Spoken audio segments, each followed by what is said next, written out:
বাগেরহাটে ৪৮ ঘণ্টার হরতালে জনজীবন বিপর্যস্ত।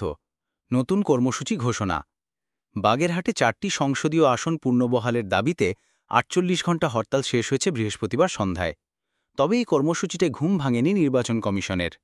ফলে সর্বদলীয় সম্মিলিত সংগ্রাম কমিটি শুধু দাবি না, এটা অধিকার। ৪টি আসন ১৯৭০ সাল থেকে বাগেরহাটে 4টি আসন ছিল। 4টি আসন আমরা চাই, বাগেরহাটের জনগণ চাই। এটা কোনো দলীয় কর্মসূচি না। আমরা সর্বসাধারণকে নিয়ে আমরা সর্বদলীয় সম্মিলিত কমিটির মাধ্যমে এই আন্দোলনের ঘোষণা দিয়েছি এবং আমাদের দাবি না আদায় না হওয়া পর্যন্ত আমরা জনগণকে সাথে নিয়ে আমরা মাঠে থাকব।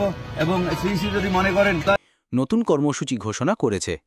কমিটির নেতারা জানান, আগামী রবিবার সকাল ৮টা থেকে বিকেল ৪টে পর্যন্ত বাগেরহাট জেলা ও উপজেলার সব সরকারি দপ্তরে অবরোধ পালন করা হবে। এছাড়া সোমবার, মঙ্গলবার ও বুধবার সকাল সন্ধ্যা হরতাল কর্মসূচি পালিত হবে।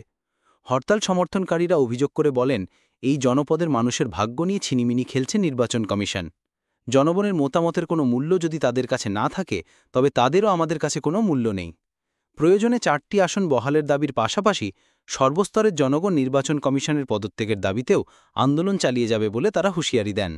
অনতিবিলম্বে আমাদের 4টি আসন ফেরত চাই, অন্যথায় আমরা রাজপথে আছি, রাজপথে থাকবো। আমাদের আন্দোলন সংগ্রামের মাধ্যমে আমরা আমাদের 4 আসন ফিরিয়ে আনবো। আল্লাহ হাফেজ। বাংলাদেশ জিন্দাবাদ।